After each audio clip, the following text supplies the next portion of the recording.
¿Qué tal? Bienvenidos a este espacio. Nuevamente les agradecemos su confianza que nos otorgan al acompañarnos, al sintonizarnos, al acudir presencialmente a esta cita desde donde transmitimos, que es Guadalajara, Jalisco, México, para el mundo a través de la red. Y el día de hoy vamos a transmitir un tema, que es el número 70 de nuestro trabajo, que está en el tomo 3. El tema es soledad. Nos acompaña, como siempre, Juan Carlos I, un servidor David Mora, que les habla el micrófono, y desde la Ciudad de México, en el chat, nos auxilia de manera maravillosa Poliana, quien les manda un abrazo y un agradecimiento. Bien, pues empezamos con el desarrollo del tema soledad, que es un aspecto que experimenta la personalidad en el proceso que le permite abrirse para que la luz de la fuente original penetre y pueda de esta manera restablecer el contacto con nuestro ser interno.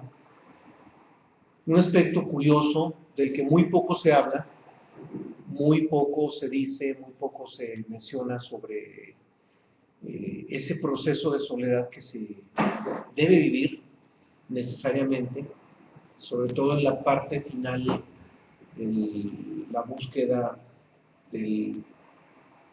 interna. Todo buscador lo experimenta en un momento dado. Claro, si la búsqueda es legítima, si el proceso es legítimo y va en sintonía con lo que se pretende, con el objetivo fundamental. El detalle nada más es que la soledad se puede confundir muy fácilmente con el aislamiento. En términos externos, no hay mucha diferencia entre soledad y aislamiento. Hay una similitud muy importante si se mira o si se aprecia esos dos conceptos desde lo literal o desde la visión externa. Pero cuando hacemos ya una distinción entre la soledad como una cualidad interna y el aislamiento como algo externo, allí es donde se pueden establecer diferencias muy importantes, muy significativas, que nos permiten entender por dónde va la idea o la diferencia entre cada uno de esos dos procesos, que, insisto, hay una diferencia abismal, diametral. Vamos a empezar, antes de hacer esta distinción, con la primera cita, que es del Evangelio de Juan. Empezamos con las citas antes de hacer la distinción, antes de abundar en esa distinción, en establecer esa diferencia tan importante de las que ya mencioné, insisto, entre el aislamiento y entre la soledad. El tema es soledad, el tema no es aislamiento, esa aclaración para quienes nos acaban de sintonizar en este momento, y claro que es fundamental hacer esa distinción, no sin antes empezar con la primera de las citas que aparece en el Evangelio de Juan, en el capítulo 6, versículos 14 y 15. Viendo la señal que Jesús había hecho, dijeron: este verdaderamente es el profeta que había de venir al mundo. Pero entendiendo Jesús que iban a venir para apoderarse de él y hacerle rey, volvió a retirarse al monte él solo. Bien, esta cita describe la manera tan contundente, tan clara, como un hombre iluminado, un maestro, lejos de buscar, mucho más lejos de desear la compañía de los hombres, y todavía más lejos de pretender esa compañía para asumir un liderazgo, para de alguna manera incidir en las voluntades de las masas. Un maestro, antes que eso, se retira y busca la soledad. Porque la sabiduría universal dista mucho de los intereses de manejo de masas, es totalmente ajeno a cualquier tipo de interés de manejo de masas, mucho peor cuando el manejo de masas implica poder, y no hay que perder de vista eso. Siempre que hay un manejo de masas, aun cuando los propósitos sean muy humanísticos o muy humanistas, cuando hay manejo de masas, hay poder. Una de las organizaciones más altruistas, si nos acercáramos a la estructura del manejo administrativo y al manejo de decisiones de los organismos más generosos de orden internacional, nos encontraríamos con políticas, y las políticas girando alrededor de intereses de poder, aún en lo más, insisto, en lo más altruista. Ya no se diga en el manejo de espiritualidad. Las religiones, en cualquier religión del mundo, sin excepción alguna, habiendo manejo de masas, hay intereses de poder. Por eso Jesús de Nazaret, hasta él mismo lo aclaró, que él no vino a este mundo a fundar religiones. Lejos de hacer eso, ventiló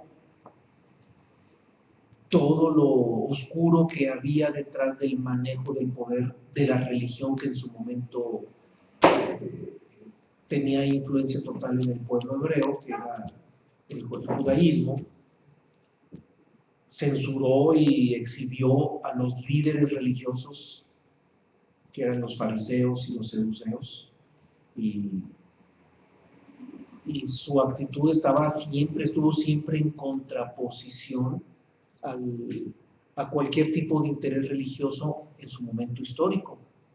Y eso, cada pasaje de la Biblia lo denota de manera muy clara. Siempre, es más, los mismos fariseos y los saduceos fueron quienes lo condenaban a muerte. Y en este pasaje que acabamos de leer, que todavía está en pantalla anotado, vemos cómo Jesús, cuando de repente se enfrenta en una circunstancia en que ciertas masas lo señalan y lo ubican como el gran profeta esperado, y que en esa circunstancia, en esa coyuntura, él con toda la facilidad del mundo pudo haber asumido un liderazgo de tipo religioso, y él pudo haber manejado el poder para muchos intereses, para cualquier tipo de interés. En el momento en que percibe que las masas, o la muchedumbre, como el término que utiliza la Biblia, en el momento en que ve que la muchedumbre lo señala como el gran profeta, él se retira inmediatamente. Y así lo dice directamente el Evangelio de Juan. Se retira y se va al monte para vivir, para acercarse al estado de soledad, que es el más íntimo, como lo describe este Evangelio. Bien, vamos a una segunda cita que es del Evangelio de Buda, en la que se evidencia que él también hizo lo propio en su momento. El príncipe Siddhartha renunció a los placeres mundanos, abandonó su reino, rompió todas las cadenas y entró en la soledad. Evangelio del Buda. En esta parte histórica, Siddhartha Gautama abandona lo que es el principado. Él nació siendo un rey, el hijo de un rey, un príncipe. Pero no le satisfizo estar en un lugar donde estaba rodeado pues de todas las comodidades, ya tenía esposa e hijos. Sin embargo, renunció a todo eso porque se sintió vacío, sintió un vacío dentro de sí mismo, sintió un vacío y una misión, el cual era encontrar la solución a lo que él había visto en una de las salidas que había tenido de su principado, que era la muerte, la vejez, la enfermedad. Todo eso lo conmovió al príncipe Siddhartha y no hizo otra cosa más que renunciar a toda esa vida y se metió en ese momento al ascetismo, pero fue el primer paso en el cual le ayudó a encontrar en la soledad pues la verdadera intención que él va buscando por su visión que tenía de la tierra. Seguimos con una cita de uno de los alquimistas del Renacimiento, Jacob Boehme, que en su libro Diálogos Místicos nos dice: recoge todos tus pensamientos y dirígete con fe hacia el centro. Mantente silencioso ante el Señor, sentado en soledad con Él en tu celda más interna. Bien, esta cita tiene cierta vinculación con el principio de polaridad, uno de los principios universales. Y este principio de polaridad nos habla de los extremos, y precisamente en el extremo de la soledad hacia lo externo se experimenta la comunión con lo interno, es decir, la unidad con el ser interno. Por eso tiene que entenderse la soledad como algo que nos desvincula de lo externo para vincularnos con lo interno. Entonces tiene un sentido, tiene una dirección y nos permite establecer otra dirección en el extremo opuesto, que es la unidad. Por eso citaba el principio de polaridad, y ya Jacob Boehme nos acerca mucho a esta idea, entendiendo, insisto, en que la soledad es hacia lo externo. Pero también hay que aclarar, aun cuando se habla de una soledad hacia lo externo, para restablecer una vinculación de unidad con lo interno, esa misma soledad hacia lo interno hay que entenderla, nuevamente lo aclaro, que no es aislamiento, no se trata de aislamiento. Y vamos ahora sí a dar una precisión de esa gran diferencia entre soledad y aislamiento. El aislamiento es producto de la mecanicidad que surge en nosotros por la identificación con la personalidad y con todo lo externo, con todos los intereses egocéntricos que tenemos hacia la existencia. La personalidad siempre va a generar intereses hacia afuera, siempre. Incluso la personalidad, por naturaleza, nunca va a tener un interés hacia lo interno. De repente puede tener un interés hacia lo interno, pero ese interés va a ser egocéntrico, va a ser un interés de poseer, de tener poder, de tener conciencia, de ser algo más importante, etc. La personalidad lo va a ver siempre en un sentido de engrandecerse como personalidad. O sea, siempre, insisto, en un sentido egocéntrico. Y por lo mismo que el aislamiento es producto de la identificación hacia la personalidad, pero a su vez la personalidad tiene intereses. Hay que entender que los deseos y los intereses de la propia personalidad, en muchísimas ocasiones, casi siempre, va a estar en contraposición con los intereses de otra persona. Es más, me atreveré a decir siempre, porque aun cuando aparentemente hay intereses comunes, en el fondo siempre aparece algo que produce contraposición. Por citar un ejemplo, dos personas pueden tener el interés común de introducir un producto en el mercado y de vender, etcétera, y de momento, sí, mira, hay que ayudarnos, hay que apoyarnos, pasándonos ideas, compartiendo ideas, y a ver cómo te va en el mercado, a ver qué experiencias podemos compartir para que nos vaya mejor, etcétera. Pero ya cuando empiezan a atender ese mercado y el mercado se empieza a reducir, al rato empieza la contraposición. ¿Por qué? Pues porque, a ver, espérame, este cliente era mío, ¿y por qué te lo quieres llevar? Y empieza la contraposición. Entonces, en el sentido externo, aun cuando creemos que los intereses son comunes, que puede haber intereses comunes compartidos y solidarios. Aún en esos intereses solidarios siempre va a haber contraposición. Es inevitable porque así se comporta la existencia, así se comporta el plano externo, el plano físico, no puede ser de otra manera. Y esos intereses encontrados pues nos van a provocar fisuras tanto en relaciones sociales como en relaciones familiares, conyugales, políticas, económicas y en cualquier tipo de relación.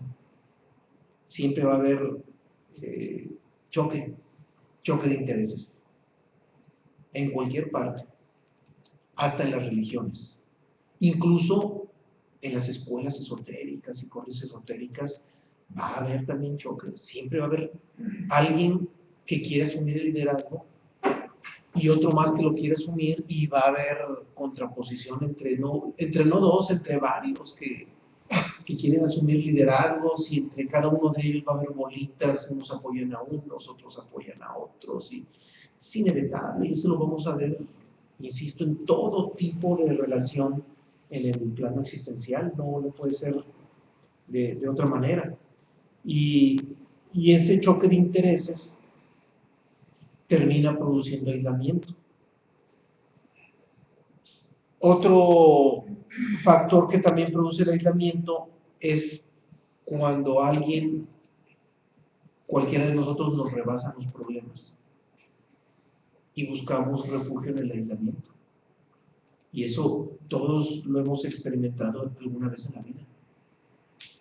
Los problemas de repente llegan a ser mayores a nuestra capacidad de comprenderlos, y hay quienes llegan al extremo de tumbarse en la cama y no querer levantarse en todo el día por una depresión extrema. Y eso produce un aislamiento natural.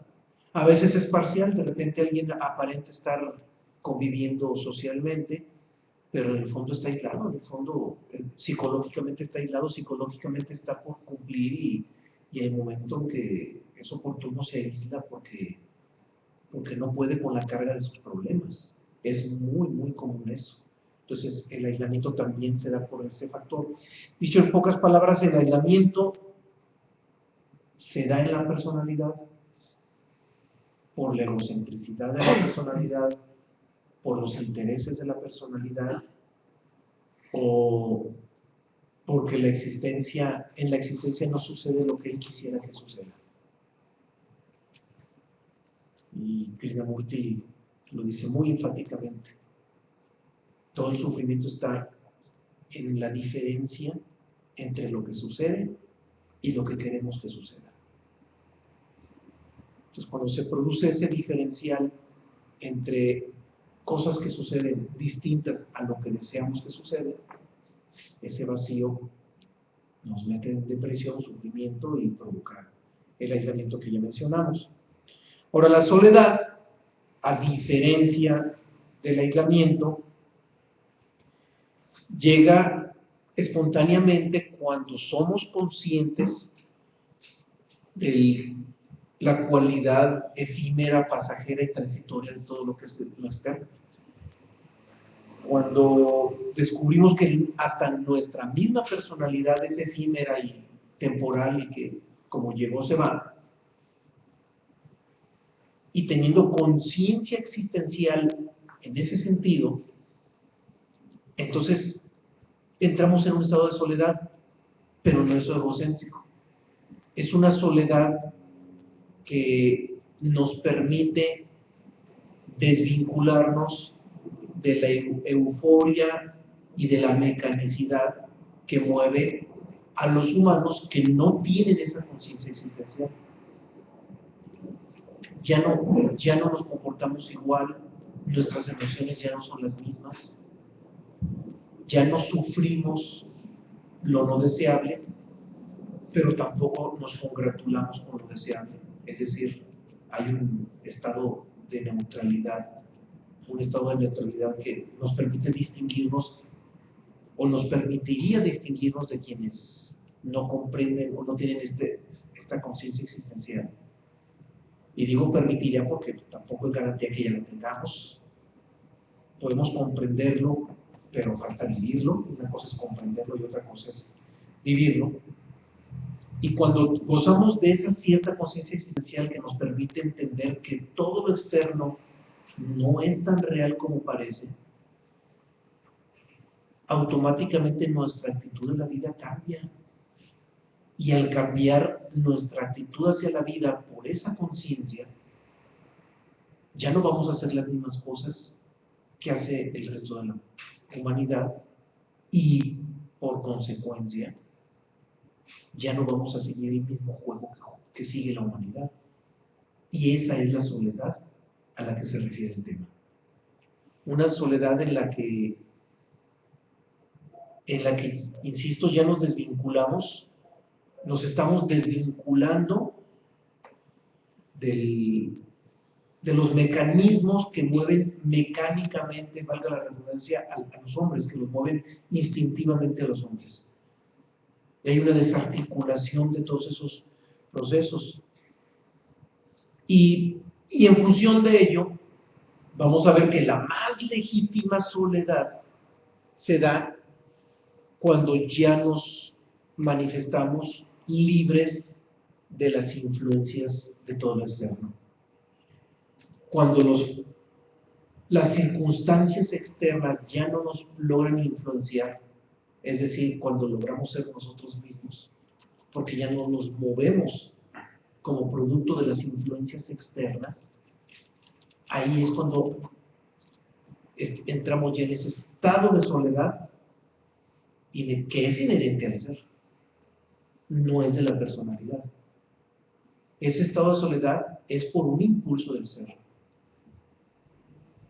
Y cuando se experimenta esa soledad,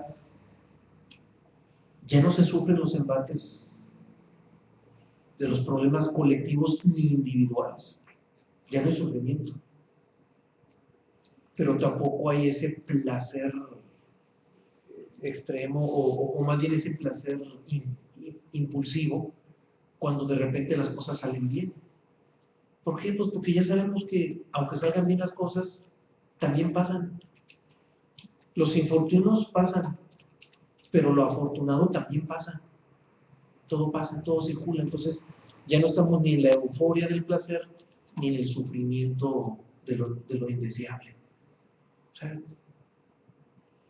nos desvinculamos. Hay una desvinculación con la inercia colectiva de las masas.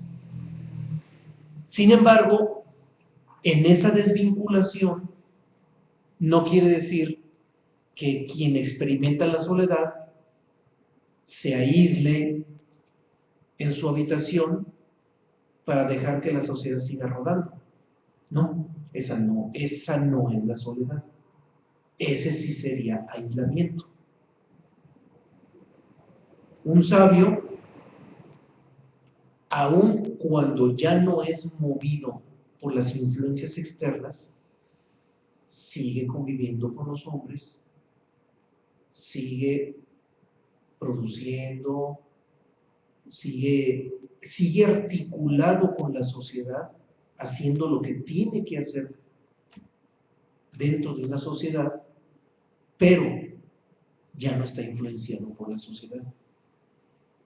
Esa es la soledad de la que se habla en ese tema, donde estamos en este mundo, pero ya no somos de este mundo. Cuando alguien experimenta ese estatus de estar aquí, siendo consciente de que no somos de aquí, ahí es cuando se experimenta la soledad, pero insisto, una soledad en la que seguimos conviviendo con los hombres, se sigue conviviendo con la humanidad, pero sin ser víctima de las influencias de la sociedad. Vamos a un par de citas de las que Krishnamurti abunda con mucha precisión en esto que les acabo de exponer. Sí, la primera cita es de Krishnamurti en el informe textual de 1949 a 1950. Es fundamental entender que la soledad no significa aislamiento. El aislamiento es la sensación de estar encerrado. Es un sentimiento de que uno se ha apartado de todo. La soledad es un estado de ser en el que toda la experiencia y el conocimiento relativo no están. Bien, como lo mencionaba David, la diferencia que existe entre aislamiento y soledad. Aquí Krishnamurti nos deja claro que el aislamiento pues es una soledad que duele. Es cuando nos apartamos, inclusive socialmente, de nuestros familiares, de nuestros amigos, no queremos tener contacto con ellos, etc. Y es un sentimiento que nos aparta contextualmente de lo que viene siendo la sociedad. Mas, sin embargo, ese aislamiento pues duele, ese aislamiento es negativo, inclusive estamos en un estado de sufrimiento porque ese aislamiento nos hace pues estar o temerosos o estar ansiosos porque es una autoaflicción que hacemos, nos autoafligimos con ese aislamiento. Mas, sin embargo, el estado de soledad que menciona Krishnamurti es un estado del ser, es un estado donde no existe ningún tipo de conocimiento relativo. Y en este conocimiento relativo, que es externo, también puede ser interno. El conocimiento relativo externo, pues es todo lo que hemos aprendido y estudiado en las universidades, lo que nos hace ser profesionistas, lo que nos hace ser gente que trabaja en la sociedad. Todo el conocimiento que hemos adquirido a través de nuestra existencia externo. Sin embargo, existe un conocimiento interno, que son las creencias. También debemos de apartarnos de nuestras propias creencias para en realidad estar en un estado de soledad más puro, como menciona aquí Krishnamurti. Nuestras propias creencias nos hacen que veamos el mundo de diferentes maneras. Podemos estar deprimidos y vemos el día nublado y luego sin necesidad que lo esté. Entonces nuestras propias creencias hacen que nosotros veamos las cosas diferentes. Y ese es el mundo interior que también forma parte de ese conocimiento relativo que menciona Krishnamurti. En la siguiente, Krishnamurti nos dice también lo siguiente: la persona influenciada se encuentra separada. Sabe la división entre lo alto y lo bajo, entre el mérito y el desmérito. La soledad es el sentido de estar libre de influencias. No es separativa, no antagoniza. Es un estado que debe experimentarse, no especular sobre él. Bien, ya aquí nos lo ratifica Krishnamurti, que la persona influenciada se encuentra separada. Es decir, a la medida en que nosotros recibimos influencias del mundo externo, nos separamos de algo, porque una influencia, cualquier tipo de influencia, nos va a jalar hacia un esquema de pensamiento, pero nos separa de los otros esquemas de pensamiento. Entonces, las influencias son separativas. Y lo podemos ver hacia donde queramos apuntar. Si es en el aspecto social, vamos a ver corrientes ideológicas. Una corriente ideológica, de repente nos sumamos una corriente ideológica porque nos influenció esa corriente ideológica y nos identificamos con ella. Y sí, nos vinculamos con ella, pero nos desvinculamos con los detractores de esa corriente filosófica o socioeconómica, de esa corriente de pensamiento. Igual con las religiones. Históricamente siempre ha sido así. Cualquier religión a la que nos involucremos nos va a separar de las otras religiones. Y no solamente nos va a separar, los vamos a mirar hasta con desdén y con menosprecio. Son de aquella religión, no, están perdidos, son inconscientes, no saben, aquí estamos los buenos, aquí estamos los que sabemos. Y todos esos pensamientos egocéntricos. Los elegidos. Sí, en cualquier religión se sienten los elegidos. Cualquiera, no hay ninguna que se excepcione. No existe excepción. Cualquier religión, en un sentido o en otro, en una magnitud o en otra magnitud, pero se sienten los elegidos. Todas las religiones creen que son los elegidos. Entonces, por supuesto que esas influencias religiosas se paran. Pero insisto, no nomás las religiosas, influencias ideológicas, de orden social, influencias de cualquier tipo, el deporte. Ha habido hasta muertes, y muchas muertes ha habido en la historia por un simple partido de fútbol. Entonces, cualquier influencia de cualquier orden es separativa. Ahí es donde está el aislamiento. Y eso es lo que distingue a la soledad. Porque la soledad, en el sentido que estamos hablando, es estar libre de influencias. Cualquier tipo de influencias. La soledad es estar libre de influencias. Y cuando hablo de estar libre de influencias, no solamente me refiero a decir, ya no creo en esto o no creo en aquello. Porque no creer en algo es una influencia idéntica a la que se presenta cuando creemos en algo. Al final de cuentas terminamos influenciados. Unos tienen la influencia de creer en ello y otros tienen la influencia de no creer en ello. Entonces, entre el creer y el no creer, la influencia ya está. Entonces,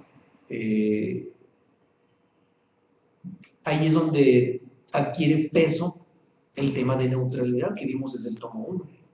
Es el tema 14, por cierto, lo vamos a ver en el grupo de los jueves, donde también estamos trabajando en vivo, para quienes nos quieran acompañar.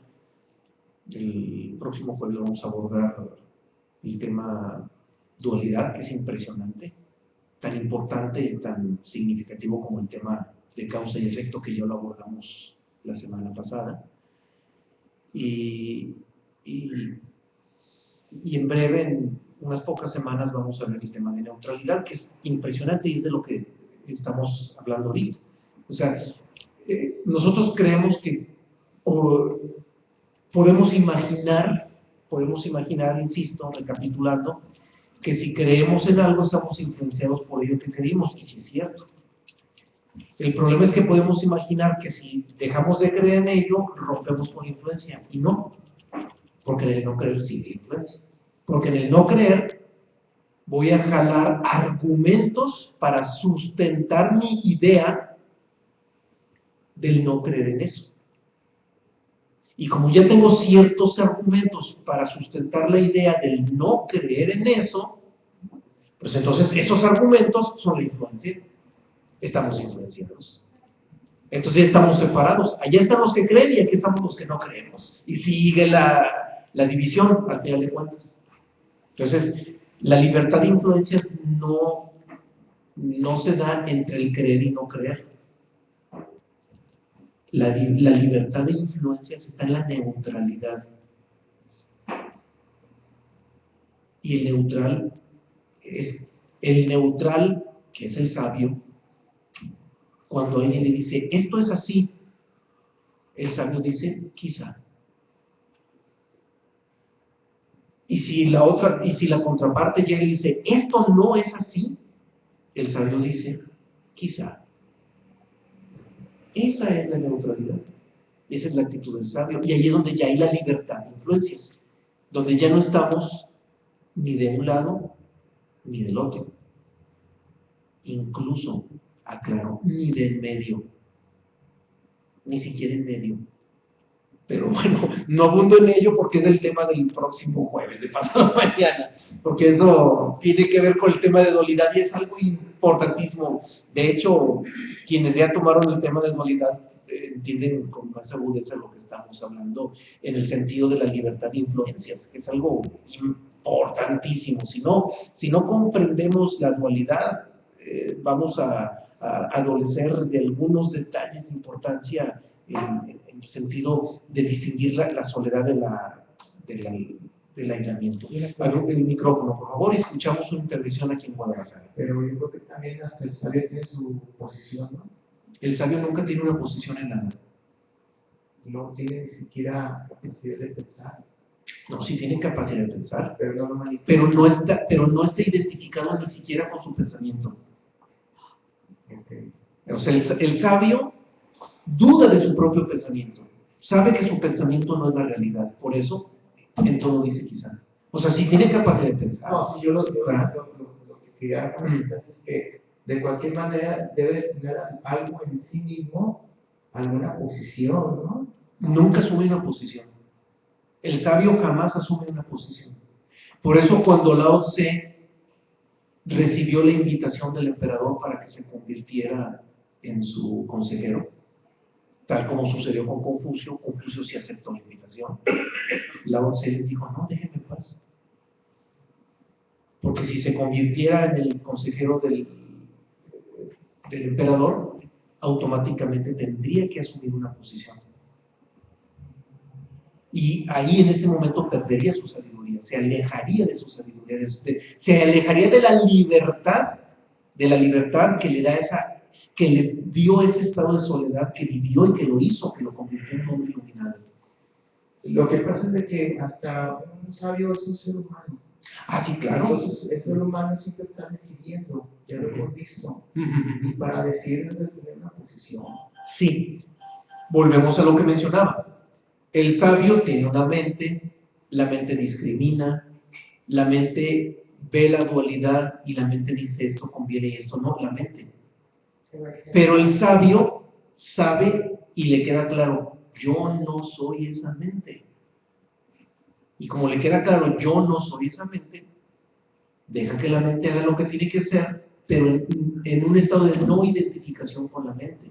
Ahí es donde está la neutralidad, en el extremo más pleno de la sabiduría, de la libertad interior, cuando no hay identificación con la mente.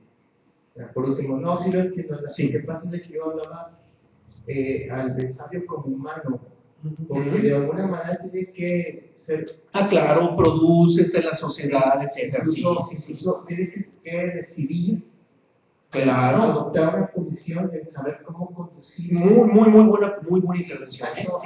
Yo claro. quiero todo lo Sí. que me están comentando. Sí, claro. Sí. Voy muy de acuerdo con ellos de que hay gente que efectivamente adopta mucho ciertas influencias y se separa de con ellos, ten cuidado.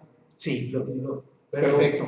finalmente, como ser humano, también debe de estar adoptando siempre posiciones, aunque Claro. sea para sí mismo, aunque no las externas, supongo yo. Sí, es inevitable. Sí. Es inevitable. Ya sé por dónde vas y tu inquietud es muy legítima. Muy legítima y nos permite abundar más en esto. Porque tú puedes comenzar, uno puede observar a un sabio y de la manera que se conduce, ¿sí? Ya está adoptando una posición. Sí, decide en qué momento va a comer. Claro. Claro. O sea, en la vida externa indiscutiblemente se tienen que tomar decisiones.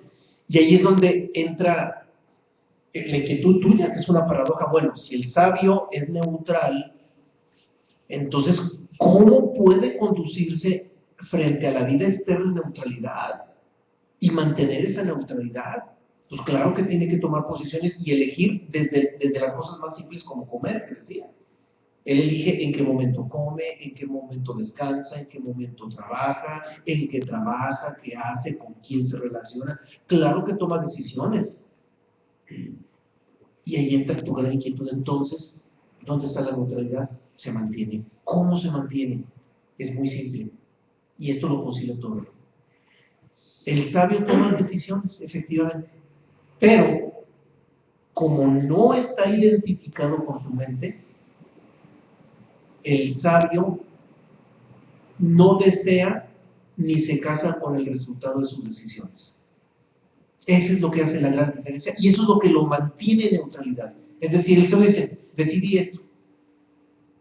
¿Cuál fue el fruto de esa decisión? No importa. ¿Fue la correcta? No sé, quizá. O sea, volvemos al quizá. ¿Cuál fue mi decisión esta? ¿Fue la correcta? Quizá, no sé. Pero esa fue la decisión, porque a mi vista o a mi vista inmediata, la decisión fue esta. ¿Hubo frutos? Bueno. ¿No hubo frutos? Bueno. O sea, eso es lo que hace la diferencia. O sea, toma decisiones, pero no desea el resultado de sus decisiones.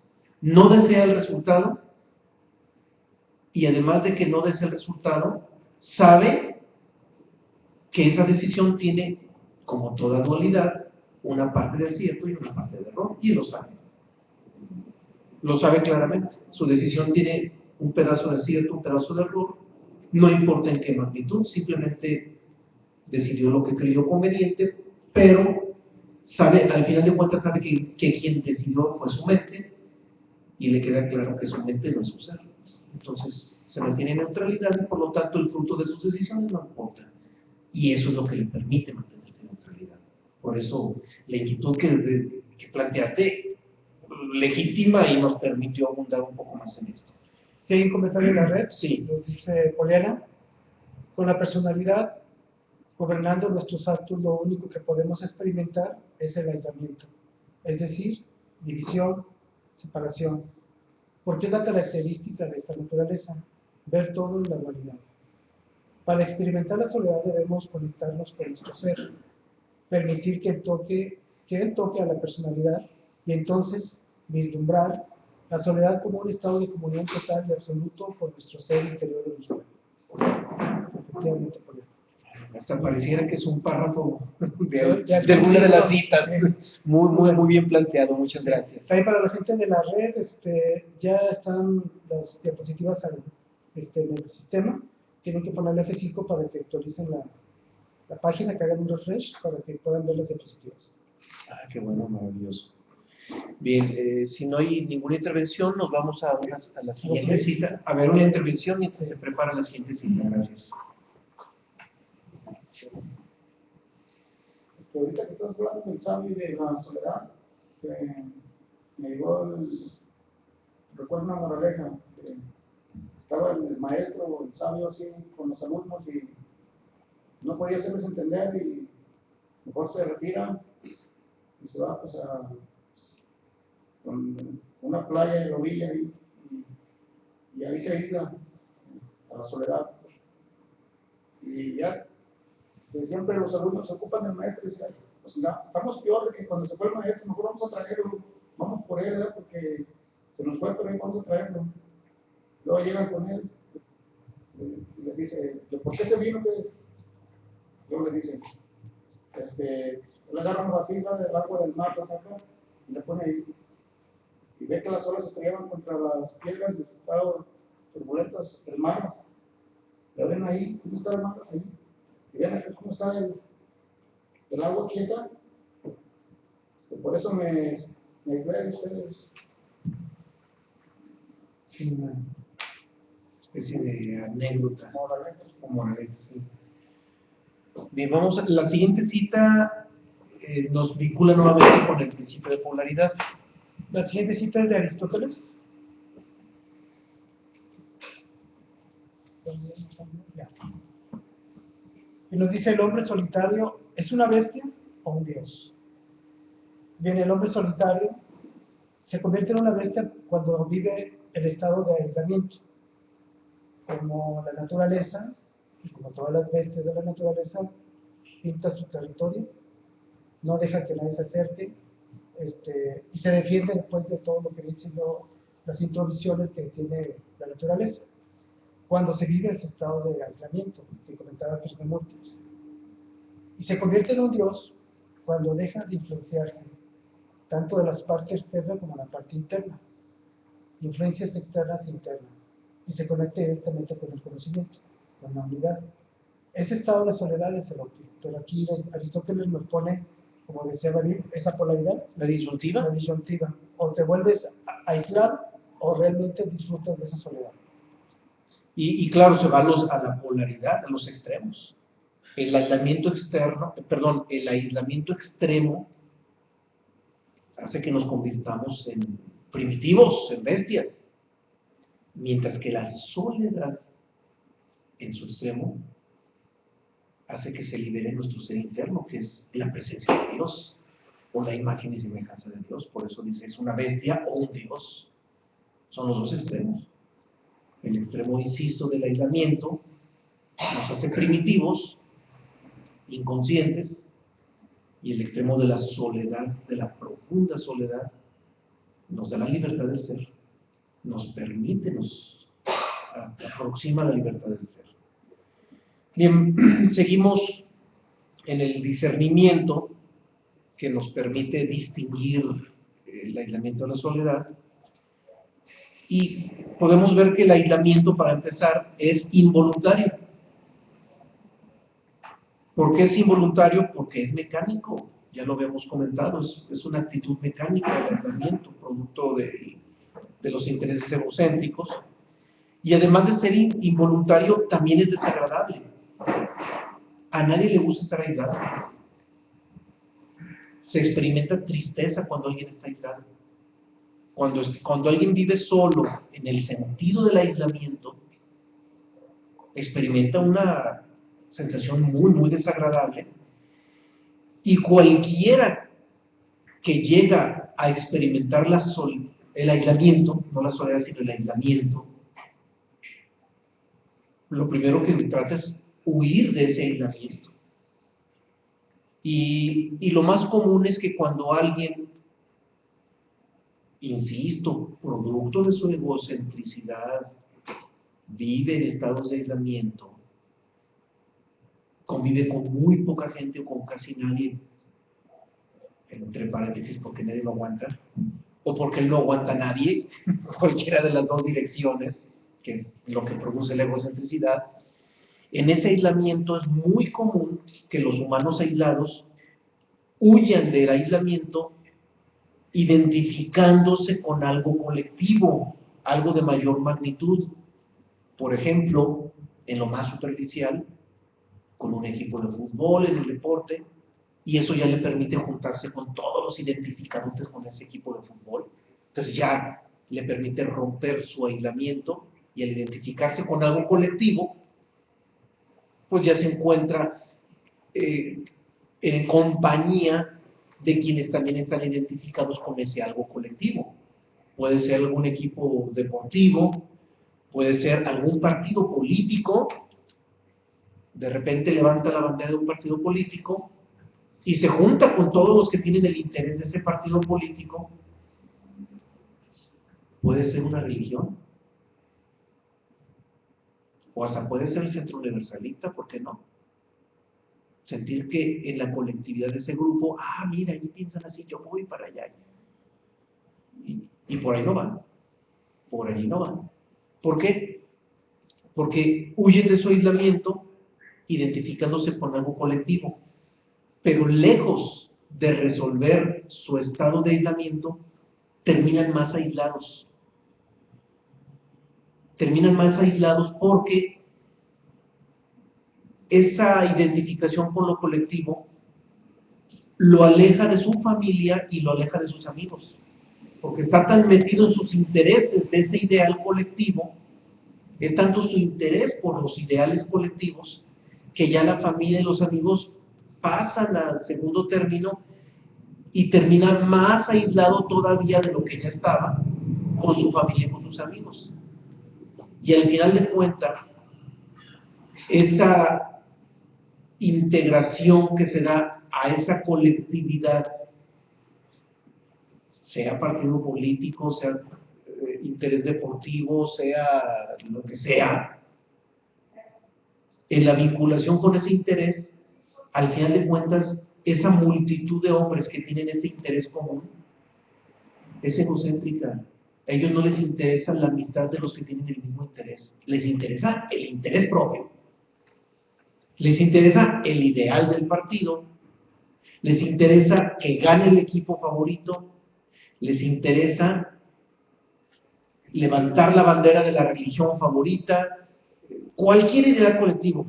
Todos están orientados hacia el deseo de que se cumpla el propósito colectivo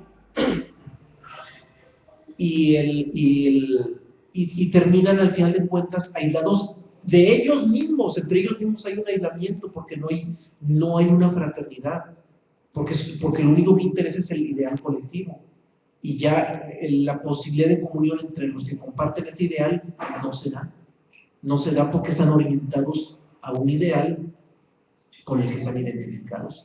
Entonces, el aislamiento sigue siendo aún mayor. Y es gente muy aislada, y es muy común ver a gente así, que va a su iglesia, asisten a los rituales de su iglesia, cantan y todo, termina el ritual, todo el mundo corre a su casa, y ya todo el mundo en su casa aislado. Es un estatus muy común, muy común. Y claro, hablo de la religión, sucede, insisto, con los partidismos deportivos, los partidismos políticos y con cualquier tipo de ideal. Eso sucede en cualquier tipo de ideal. La colectividad termina aislándonos más, termina separándonos de nuestras familias y de nuestros amigos, que también hace falta tenerlos, pero amigos en el sentido interno, no en un sentido de interés común externo, sino en un sentido de compartir lo interno. En contraposición a ello, a esto que acabo de citar, a ver una intervención aquí, la escuchamos. A ver si entendí bien esto. Cuando es un interés colectivo, entonces sí podríamos hablar de un aislamiento, pero si es un interés personal, que no intervenga en la colectividad. También nos ayuda.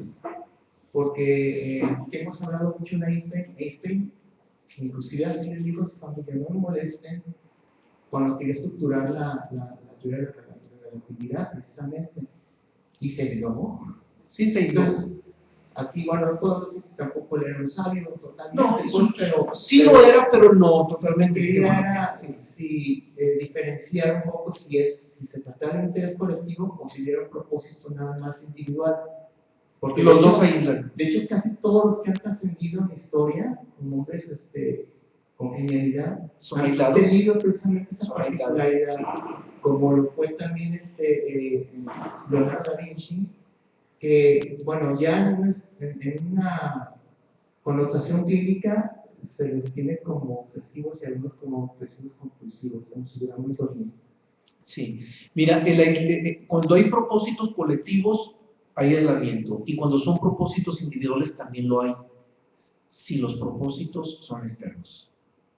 Siendo propósitos externos, van a producir aislamiento. Y se agudiza la medida en que crea la obsesión por el cumplimiento de los propósitos. Entre más obsesionados por el cumplimiento de los propósitos, mayor todavía el aislamiento. Ahí ya se dan los distintos grados, va a haber toda una gama de grados de aislamiento en función del grado de obsesión por el cumplimiento de propósitos externos. Entonces, siendo propósitos externos, cualquiera de los dos, colectivo o individual. Pero también hay que entender que si el propósito es interno, la búsqueda es interna, va a haber soledad. Y quienes no entienden ese propósito interno, en algún personaje que está en su experiencia interna, quien no entiende eso, lo va a ver como un aislado. También sucede eso.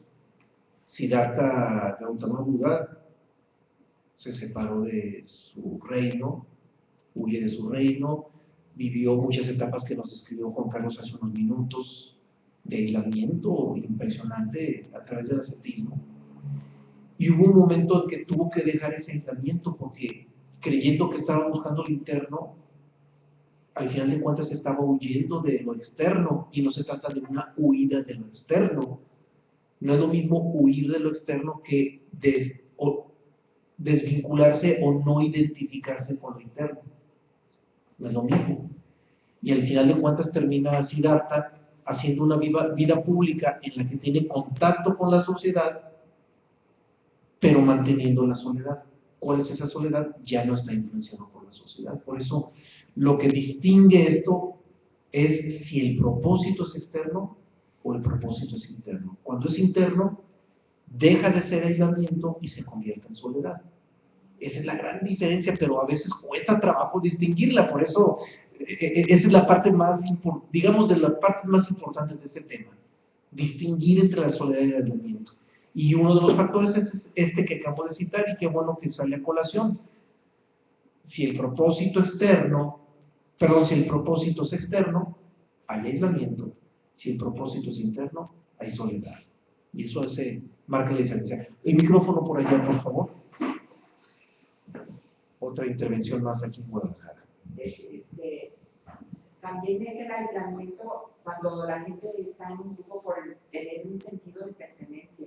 Es eso, es la identificación con lo colectivo. O sea, la identificación con lo colectivo, al sumarse con el propósito colectivo externo, claro que hay un sentido de pertenencia. Y ese sentido de pertenencia es identificación. Es decir, pertenezco a este grupo, por lo tanto, este grupo forma parte de mi identidad. De ahí viene la palabra identificación, viene de identidad. Al sentir pertenencia a ese grupo, hay un sentido de identidad. Ese grupo es parte de mi identidad. Este partido político, este equipo de fútbol, lo que sea, es parte de mi identidad. Esta religión es parte de mi identidad. Y en el momento en que sentimos que la religión es parte de mi identidad, estamos identificados con la religión y nos aísla, nos separa de quienes no tienen ese sentido de identidad con esa misma religión. Y pasa con todo lo colectivo, es identificación. Por eso yo lo sintetizaba con la palabra identificación, pero es lo mismo que el sentido de pertenencia. O sea, la identificación es prácticamente el sentido de pertenencia que usted menciona. Sí.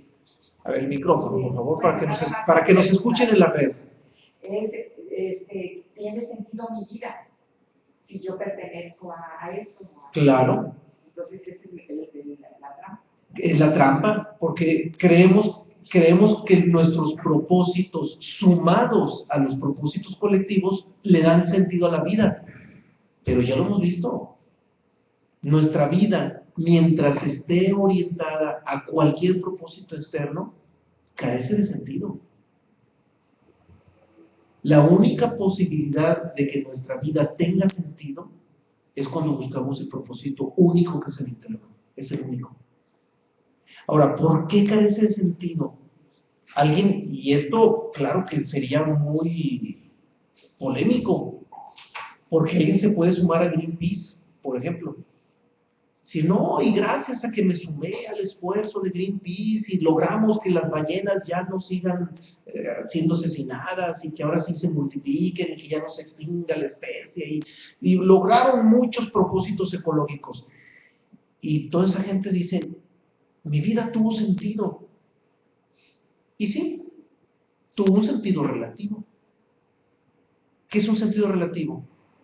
Algo que se acerca a la realidad, pero no es la realidad. Algo que se acerca a la plenitud, pero no es la plenitud. ¿Por qué? Porque al final de cuentas, ¿qué nos ganamos con que las ballenas no se extingan y prevalezca la especie si dentro de 1.000 millones de años ni siquiera el planeta va a existir? Entonces fue un propósito temporal. Fue un propósito temporal cuyos alcances quedaron disueltos en el tiempo. Es por eso que insisto en que los propósitos externos, por muy loables y por muy generosos que sean, en el fondo carecen de sentido. O tienen un sentido, para no ser tan radicales, tienen un sentido relativo. Y los sentidos relativos son insignificantes. El único sentido pleno y absoluto es el interno, descubrir quiénes somos. Descubrir quién soy. Ahí es donde está el sentido único pleno de la vida. Si vamos sobre esa ruta de descubrir quién soy, ahí estamos, ahora sí, en el único propósito que tiene sentido en la vida. Ningún otro tiene ese sentido. Cualquier otro propósito comparado con este es chiquitititito, pequeñísimo, comparado con el peso que tiene el propósito de saber quién soy. Esa es la gran diferencia. Ahora, volviendo a esta distinción, ya volví a dar elementos en cuanto al aislamiento. Esos elementos son en el sentido de que quien se siente aislado, para huir de su aislamiento individual, se suman a intereses colectivos y creen que ya lograron huir del aislamiento, pero al final de cuentas siguen aislados, porque siguen separados y nunca van a resolver lo fundamental de su vida de esa manera. Y la soledad, a diferencia del aislamiento que es involuntario, decíamos que el aislamiento es involuntario, la soledad es una experiencia intencionada, voluntaria y consciente. Se llega a ella voluntariamente y por conciencia, y es profundamente agradable. No es desagradable como el aislamiento. El aislamiento es desagradable y uno quiere huir, y la soledad no. La soledad es un estado de comunión, o más bien conlleva a un estado de comunión consigo mismo, y es una experiencia profundísima. Pero esa experiencia sucede solo cuando se posee una conciencia existencial, ¿no? Y la conciencia existencial es lo que nos está permitiendo comprender a partir del estudio de las leyes universales. Cuando comprendemos las leyes universales, nos hacemos acreedores de esa conciencia existencial que nos permite mantener la no identificación, nos permite no identificarnos con la existencia, y entonces sí, a partir de ahí, experimentar esa legítima soledad que, insisto, es una experiencia íntima de comunión con el ser, nos conlleva a eso. Y cuando se experimenta esa soledad a partir de la no identificación, es cuando se puede llegar a la revelación de la que ya habíamos hablado anteriormente, el tema de la iluminación, de la revelación. Ahí es cuando se vive esa experiencia que trasciende todo. Es la experiencia más trascendental que pueda existir. No sé si hay algún comentario. Sí, escuchamos acerca del micrófono, por favor, para que nos escuchen en clase. ¿Puede decirse entonces que la soledad es creativa y el aislamiento es destructivo? Mira, la soledad tampoco es creativa. La soledad sí es destructiva, definitivamente. Perdón, el aislamiento, perdón. El aislamiento sí es destructivo, definitivamente. La soledad no es creativa, porque la soledad no está en la mente. La mente sí es creativa. Ya habíamos comentado, hemos dado elementos para entender que el ser no crea. El universo no es una creación del ser original. El universo es una proyección del ser universal. Es una proyección de Dios, no es creación de Dios. No es creación de Dios. Porque la creación es mental. Y crea quien está incompleto, y sabiendo que está incompleto, crea para expandirse y para sentirse más completo. La creación es producto de una necesidad, y el ser universal o Dios no tiene necesidad alguna. Entonces, en la soledad se experimenta la cualidad del ser, se experimenta el ser, o mejor dicho, tras la soledad se experimenta la comunión con el ser, y el ser no es creativo, el ser es. La mente sí es creativa. Por eso, lo que pasa es que la palabra creatividad suena muy bonito. Suena muy bonito porque está en los artistas, está en la ciencia, está en muchas cosas. Pero en el ser eso no existe. En el ser ni existe la creatividad, ni existe el sentimentalismo, ni existe nada. Es más, ayer proyectamos una película maravillosa de dibujos animados que, si hay la posibilidad, ojalá pusieras el link, Juan Carlos, en la página web, para quienes nos escuchan que la puedan ver. Fue maravillosa la película que proyectamos ayer, que se llama El último unicornio, de dibujos animados, y todos los diálogos tienen una profundidad impresionante. Y hubo un diálogo que al unicornio le pregunta que si no lamenta lo que le sucedió a una persona que terminó autodestruyéndose. Y el unicornio, que es un símbolo del ser, le dice: no, es que yo no puedo lamentar nada.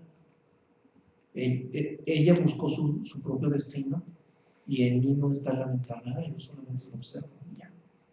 El ser así es, el ser no es creativo, no es impulsivo, no es emocional, no es nada, el ser simplemente observa, es todo, es neutral. El ser es neutral, y esta caricatura, esta película de dibujos animados que si atienden la propuesta que les hago de verla, no se van a arrepentir. Nos va a ayudar Juan Carlos, es el experto en esto, y Juan Carlos nos va a ayudar a subir el link a nuestra página web. Y es un trabajo genial, pueden verla, se llama El último unicornio. Sí. Puede ser. Entonces, es como una cualidad del ser, la soledad va a ser así, como cualidad. La soledad es una cualidad del ser también. Pero hay que entender, la soledad es cualidad del ser en lo que se refiere a la existencia. O sea, el ser con relación a la existencia se mantiene solo. Pero con relación a sí mismo es la comunión absoluta. Es la unidad absoluta. Es decir, es la polaridad, está la polaridad. Sí.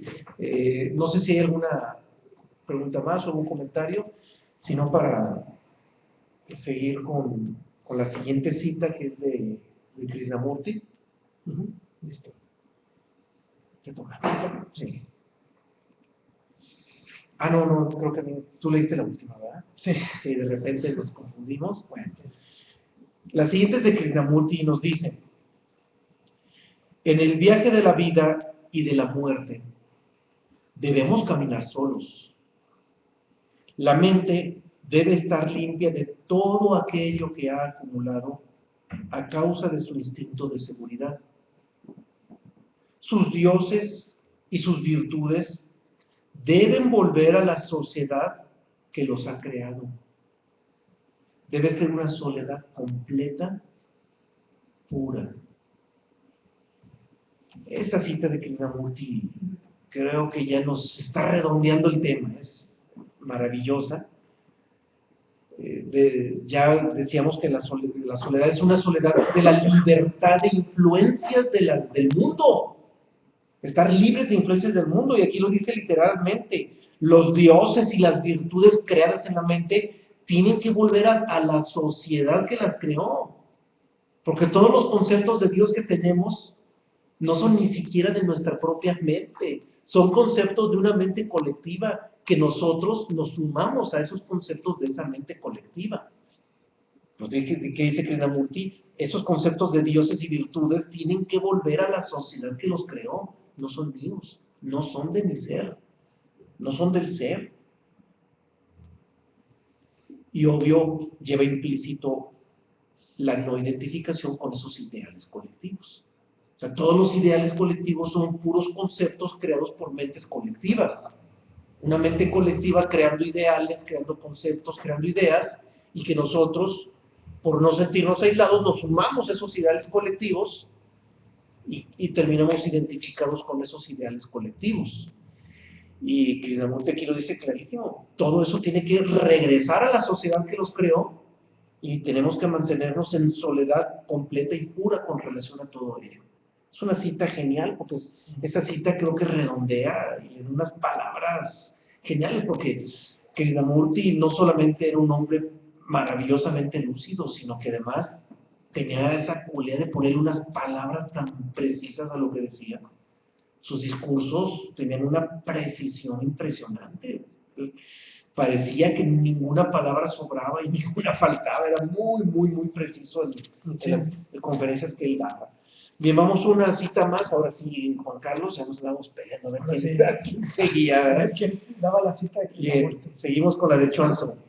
El sabio tiene forma de un hombre, pero no sus sentimientos. Como tiene la forma de un hombre, se junta con otros hombres. Como no tiene los sentimientos de un hombre, el bien y el mal no lo alcanza. Pequeño e insignificante, se queda con el resto de los hombres. Inmenso y grandioso, perfecciona su cielo solo. Bien, aquí como también el Kusamar comúnmente se dice que cada quien crea sus propios infiernos, pues aquí todo lo contrario. En un estado de soledad perfecta, creamos nuestros propios cielos, creamos nuestro destino en base a lo que viene siendo esa inmensidad y grandiosidad que nos da ese estado de soledad. El sabio, como aquí se comenta, al no tener el sentimiento, o sea, no estar identificado con la existencia, puede vivir con otros hombres, mas no le causa mella todo lo que viene siendo el resto de la sociedad. ¿Por qué? Porque está completamente, no aislado, sino desconectado de lo que son los sentimientos, desconectado de lo que viene siendo la vida mundana.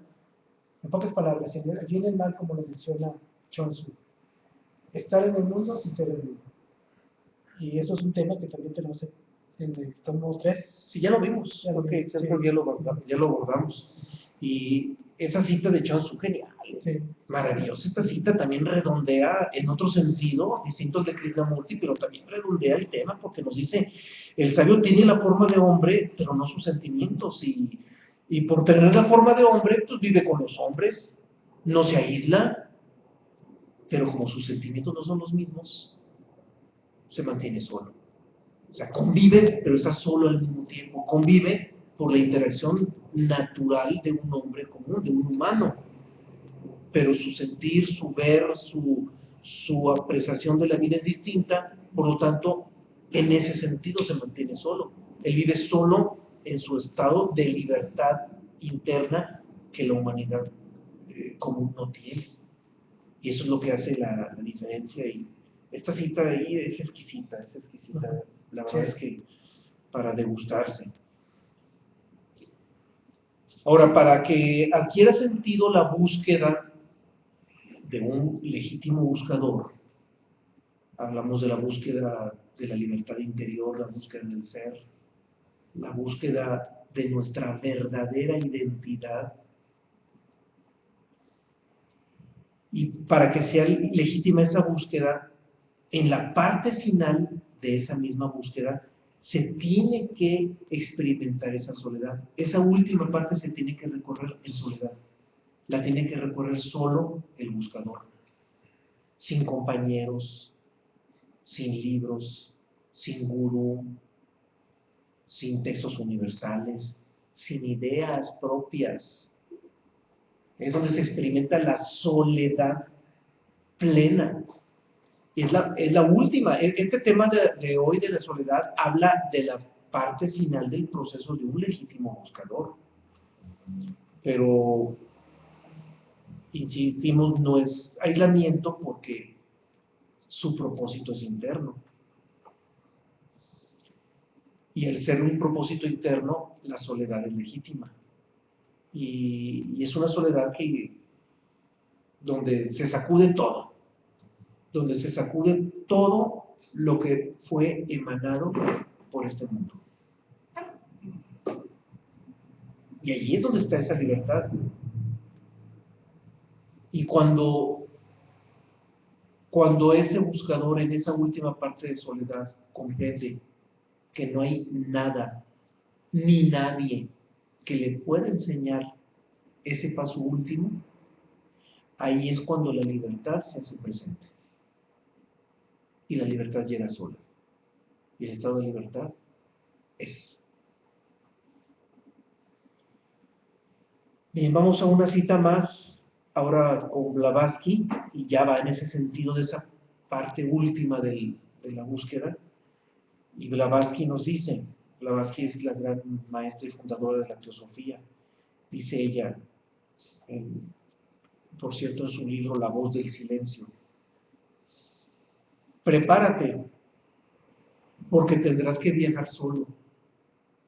El maestro no puede hacer más que indicar el camino. El sendero es uno solo para todos. Los medios para llegar a la meta han de variar según los peregrinos. En esa última etapa, cada quien va a encontrar sus propios medios. Cada quien va a vivir ese último estado de soledad, de esa última parte de la etapa, de acuerdo a lo que le corresponda a cada quien. Eso ya es algo muy íntimo de cada quien, es la parte más íntima de cada buscador, por lo tanto, ni siquiera se puede hablar de los medios, ni de cómo, ni de en qué contexto va a suceder las cosas, no. Cada quien le va a llegar a ese estado. Si la búsqueda fue legítima, el estado llega. Y incluso no es necesario buscar ese estado. llega, se experimenta, se vive. Bien, vamos a una del Evangelio de Tomás, palabras de Jesús de Nazaret, obvio en uno de los evangelios apócrifos, es de los evangelios gnósticos de Nag Hammadi, también diciéndonos algo muy profundo en ese sentido. Jesús dijo, muchos están ante la puerta, pero son los solitarios los que entrarán en la cámara nupcial.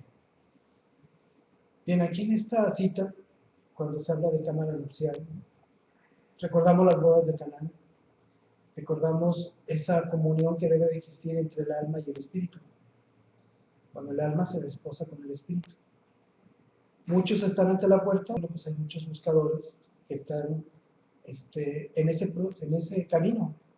Mas, sin embargo, solamente cuando vas hacia esa parte solitaria que es tu interior, la parte interior que tenemos todos nosotros, y los que nos atrevemos a ir más allá, a entrar a esa cámara nupcial, o sea, a esa parte, a ese aposento interior que tiene el ser humano, Donde se despojan el alma y el donde espíritu. se desposa el alma y el espíritu, que viene siendo esa cámara nupcial. De lo que tanto manejan los alquimistas. Sí. Aquí Jesucristo está hablando en términos Son alquimistas. las bodas es muy alquímicas, curioso. exactamente. Sí. Sí, y esta cámara nupcial, o sea, como comenta David, se menciona con los alquimistas, también se menciona con las bodas de Caná, y el significado a veces es confuso para muchas religiones, que hablan acerca de ese evento aparentemente social, y no es un evento social, es un desposamiento entre el alma con el espíritu. Bien, el tema que vimos en la charla anterior fue el de la paz interior. Y esa paz interior es precisamente lo que denota la experiencia de esa soledad. Si alguien experimenta ese estado de paz interna, es porque ya vivió esa soledad en términos internos. Es un ingrediente que nos va a permitir ver si realmente estamos viviendo esa fase, esa etapa. Y eso tiene que ver, insisto, con la paz interior, y es un tema del que ya le dedicamos dos horas en la charla anterior.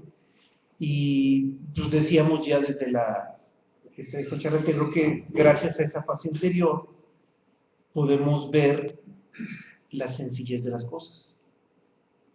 Nos olvidamos de la complejidad, la mente quiere verlo todo complejo, hacerlo complejo, siempre buscando escollos en todo y siempre viendo la complejidad de todo.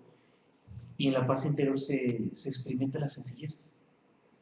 Ahí se sacude la complejidad, se sacude la división, y es cuando se puede experimentar esa visión de sencillez.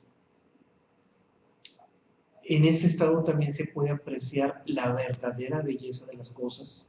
Es un tema que ya vimos también, el tema de la belleza, la legítima belleza de las cosas, que no está en las formas, sino en el fondo de las cosas, la belleza que está en el fondo de todo, en el origen de todo. Y desde el momento en que las cosas se ven con sencillez y se aprecia la belleza interior en todo, automáticamente se establecen relaciones armoniosas con todos los demás. Cuando alguien vive esa experiencia de paz interior gracias a la soledad, va a tener una relación armoniosa con todos sus semejantes.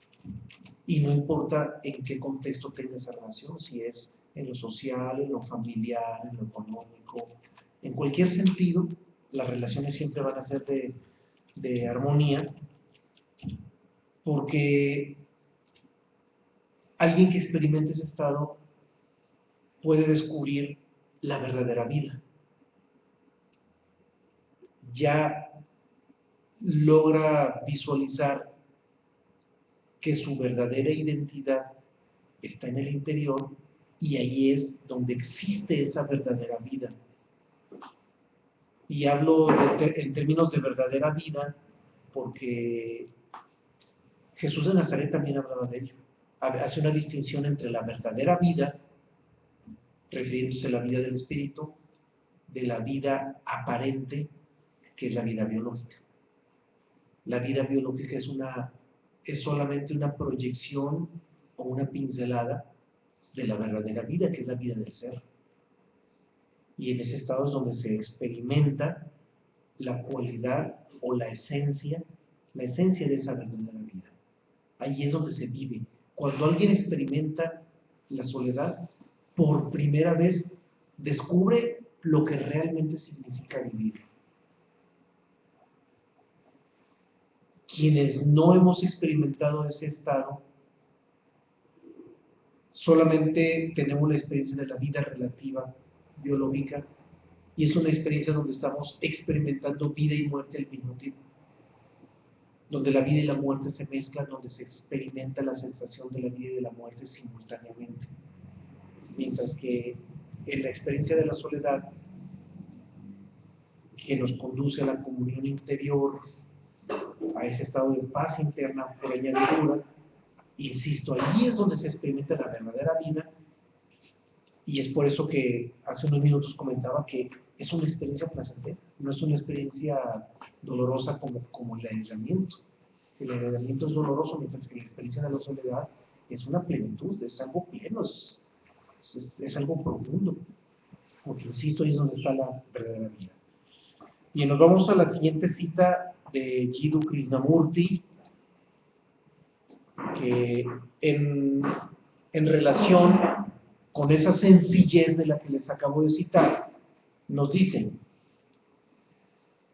sencillez basada en una disciplina, aunque rigurosa, no es austeridad. La austeridad es la sencillez de la soledad interior. Cuando alguien vive esa soledad interior, es sencillo, y en esa sencillez hay austeridad.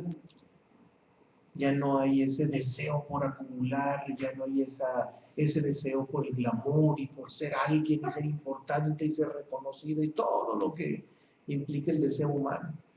Y esa sencillez solamente llega con la experiencia de la soledad interior, tal como lo plantea Krishnamurti. Y nos quedan un par de citas. Ha fluido muy bien el tema. Vamos a la penúltima, que nos va a hacer el favor Juan Carlos de ofrecerla. Allí donde está la nada, el amor de Dios trabaja en solitario. Jacob Boehme, Diálogos Místicos. Aquí en este libro de Diálogos Místicos, Jacob Boehme nos hace referencia a esa parte interior. Ahí donde está la nada. La nada es lo estático, la parte espiritual del ser humano, la naturaleza divina del ser humano. El amor de Dios trabaja en solitario. El amor de Dios trabaja en solitario porque está en la parte de la estática, en la parte del interior, donde solo nosotros podemos llegar. Nadie nos puede llevar, no podemos llegar en montón, en bola, no podemos ir en grupo, como comentaba David. O sea, al final del camino, todos estamos solos. Así como llegamos a este mundo, Llegamos solos y no tenemos que y nos vamos solos. Exactamente, llegamos solos y nos vamos solos.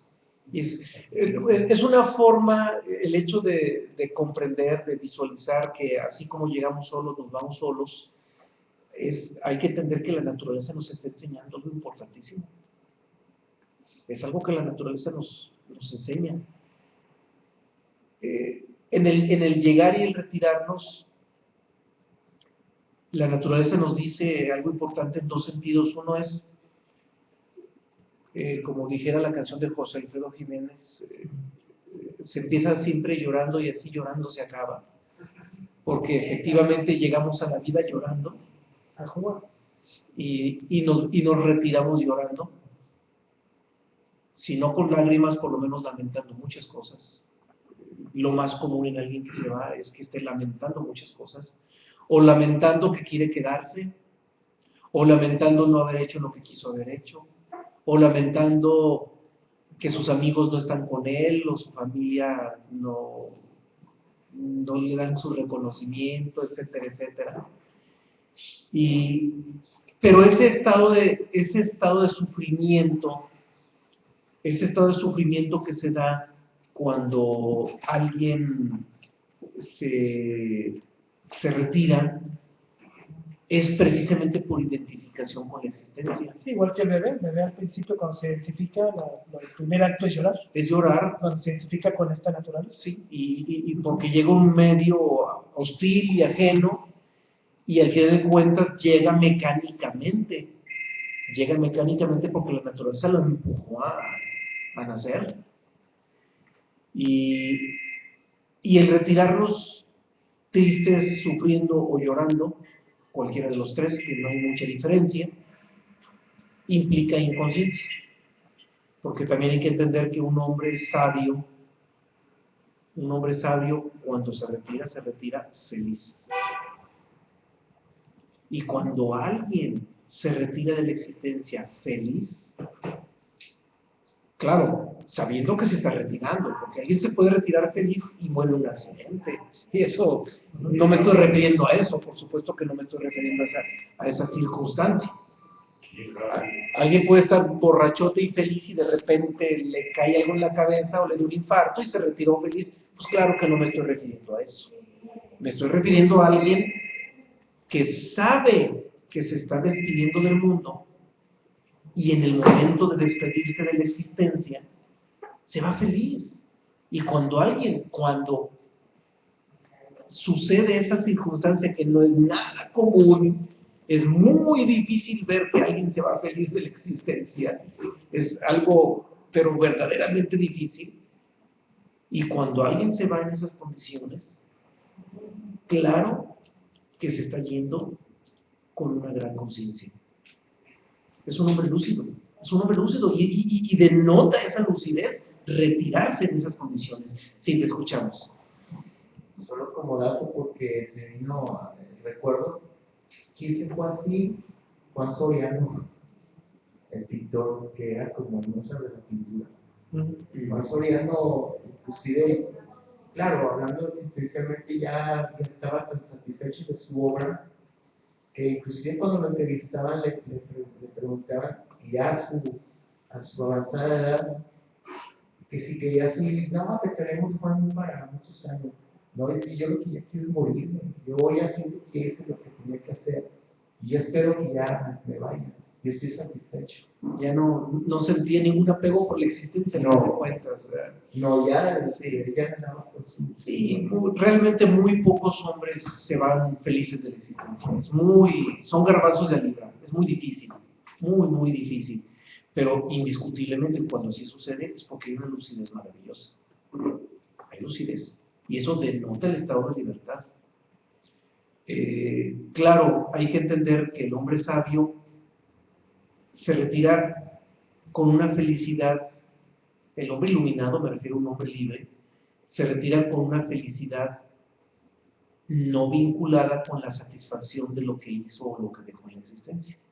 Se va con una felicidad vinculada porque ya no está vinculado con la existencia, es otro tipo de felicidad. Claro, la felicidad de un artista se asemeja, se acerca a la felicidad del sabio, del iluminado. Se aproxima, aunque no es exactamente la misma, pero sí, digamos que hay un escaloncito ya nada más para llegar a la otra. Sí, por eso lo aclaré que en el plano existencial, Sí. la obra que él había hecho. Sí, claro. Pero yo creo que... Pero es un ejemplo maravilloso. Creo que se vincula muchísimo a que en el plano del personal seguramente también estaba satisfecho, no nada más por su obra. Claro. Por eso también decía Julián una Sí, y afortunadamente ese estado de satisfacción, cuando alguien llega a tener un estado de satisfacción como ellos, por su misma satisfacción puede desvincularse del deseo en el mundo. Es decir, ya no deseo porque lo que deseaba ya quedó. Entonces, no es una trascendencia plena del deseo, pero sí es una aproximación al no deseo. Es a manera de aproximación solamente. Pero esa aproximación permite dar el brinquito a la neutralidad de un iluminado. Permite dar ese brinco. Claro, el extremo antagónico de esto es la frustración. El que se retira del mundo frustrado porque quiso hacer 1000 cosas y todo le salió mal, por supuesto que ese estado de frustración provoca que el deseo quede más cristalizado porque nunca no logró satisfacer el deseo y se retira en un estado de conexión con la existencia que de manera ultramecánica lo hace regresar al mundo en una reencarnación. Mientras que alguien que se retira sin sentir necesidad de la existencia, es evidente que va a tener la lucidez que le permita la posibilidad incluso de no reencarnar. Podría evitar la no reencarnación porque ya no está tan identificado con la existencia. Claro, volviendo al mismo punto que mencionábamos, el artista, el verdadero artista se aproxima al estado del iluminado, aunque no llega a la iluminación, le falta todavía ese brinquito. Y es muy probable que muchos iluminados antes pasaron por la etapa del científico y del filósofo y del artista. Porque va en ese orden, primero es la ciencia, después la filosofía, después el arte. El arte es en términos existenciales, es la última etapa de desvinculación con la existencia, en términos esenciales. Por eso va en ese orden, primero ciencia, después filosofía y el último, el arte. Para crear esa conexión. A ver, faltó el micrófono nada más para que nos escuchen en la red del comentario, aunque sea breve no importa, para que nos escuchen en la red. Esa conexión del artista con su divinidad es lo que lo hace crear. Está conectado. Bueno, está casi conectado. Está casi conectado, tiene grados de aproximación con su ser. Y al tener esos grados de aproximación con su ser, su mente es libre de influencias. La mente de un artista, y precisamente por eso es artista, porque al experimentar ciertos estados de vinculación con el ser, su mente se sacude muchas influencias de la existencia, y gracias a esas influencias se hace creativo. ¿Por qué? Porque como ya no tiene tantas influencias, en lugar de reproducir lo que otros hicieron, él crea cosas nuevas, porque ya no está influenciado. Y eso tiene que ver con lo que mucho insistimos en el tema de hoy, las influencias, la libertad de influencias. El que está influenciado se puede aislar, mientras que el que está libre de influencias experimenta la soledad. Y un artista, si es verdadero artista, se sacude muchísimas influencias. No está absolutamente libre de influencias, pero por ser artista logró sacudirse muchísimas influencias. Y al sacudirse muchísimas influencias, su mente es creativa y crea cosas inéditas por la libertad de influencias. Cuando alguien está muy influenciado, no puede crear nada nuevo porque sus influencias lo hacen reproducir simples patrones que ya tiene cargados en la mente. Por eso también esa misma libertad de influencia es factor fundamental para el artista. A ver, una pregunta. Sí. Dicen que cuando, al reencarnar, cuando alguien trasciende, o sea, puede que quieren reencarnar como maestros o guías. Eso sería filosofía. Estarían en la etapa de filosofía. No, ya trascendió todo. Cuando alguien ya tiene la libertad de decidir si regresa o no regresa a este mundo, obvio que si regresa es porque regresa con una misión muy específica y no regresa mecánicamente, como entramos nosotros mecánicamente a esta vida. Ya trascendió la ciencia, ya trascendió la filosofía, ya trascendió el arte. O sea, ya está por encima de todo ello. Está por encima de las tres. Bien, vamos a la cita última. No sé si en la red hay algo. No. Bien, entonces nos vamos a la cita última con la que ya terminamos esta exposición, que también es de Krishnamurti, nos dice: en momentos de completa soledad, que solo llega cuando todo se va y cuando se ha discernido verdaderamente su significado, aparece la dicha del presente. Bien, aquí en esta última cita, Krishnamurti agrega dos ingredientes importantísimos. uno que ya abordamos, que esa soledad llega cuando se ha discernido el significado de soledad. Fue lo que hicimos en mayor medida en esta exposición, discernir entre la soledad y el aislamiento. Y ese discernimiento entre soledad y aislamiento nos permitió distinguir con más lucidez, con más claridad, lo que realmente significa soledad. Porque alguien que no hace ese discernimiento, indiscutiblemente va a confundir soledad con aislamiento. Le va a decir lo mismo. Entonces, Krishnamurti ya aquí pone como factor fundamental previo el discernimiento para poder comprender el verdadero significado de la soledad, y agrega algo más: aparece la dicha del presente. En el presente está la lucidez plena, está la trascendencia del tiempo, y ya lo vimos en el tomo 1, y quienes no estuvieron en el tomo 1 vamos a abordarlo en su momento en el grupo de los jueves. Y el presente es el estado fundamental para la experiencia de soledad. Cuando alguien está en soledad, está en el presente. Y cuando alguien está en presente, experimenta esa soledad. Es algo inherente, es algo que va de la mano. Y aquí solamente agrego, para que recordemos, no vamos a abundar mucho sobre el presente porque nos quedan unos escasos minutos, y no, solamente hablar del presente nos llevó 2 horas, y ni siquiera podemos decir 2 horas, porque aunque fue un tema, para hablar del presente, antes tuvimos que abordar otros temas que nos permitieran realmente entender lo que es el presente. Y presente, para quienes no estuvieron en ese tema, recuerdo y pongo sobre la mesa lo más fundamental: presente no significa estar en medio del pasado y del futuro. Presente es el no tiempo. El presente es salirse del tiempo, salirse de la influencia del tiempo, porque el tiempo es una influencia y el tiempo es una creación mental. Cuesta trabajo entenderlo, pero así es. El tiempo es una creación mental.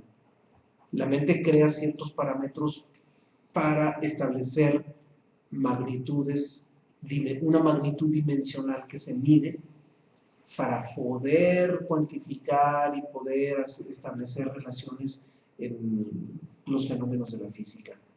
Pero el tiempo, como creación mental, también es ilusorio. Albert Einstein lo dice categóricamente, que el tiempo también es ilusorio, y tan ilusorio que a la velocidad de la luz el tiempo desaparece, y la luz es lo único real que hay en el universo, es lo único verdadero que hay en el universo, la luz, y en la luz el tiempo desaparece. Por lo tanto, claro que es relativo e ilusorio el tiempo también, y ese estado del presente del que nos habla Krishnamurti, repito, insisto, no es estar en medio del pasado y del futuro.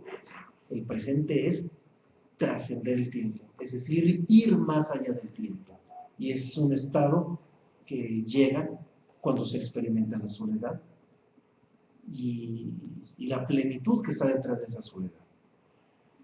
Bien, con esto cerramos. No sé si hay algo más. Escuchamos esta intervención. Nada más, aparece la dicha, es el gozo profundo, ¿verdad? El gozo. El momento presente. Es un gozo profundo. Claro, la palabra gozo tiene una connotación muy profunda. También la palabra gozo se puede confundir con placer, y hay una diferencia enorme. Ya en su momento vamos a hacer la distinción, porque es tan importante que le vamos a dedicar un tema.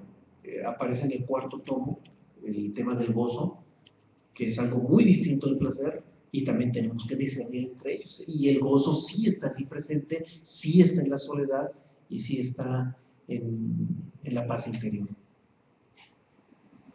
Bien, con eso cerramos. Creo que en la red no hay preguntas. Está haciendo mucho frío.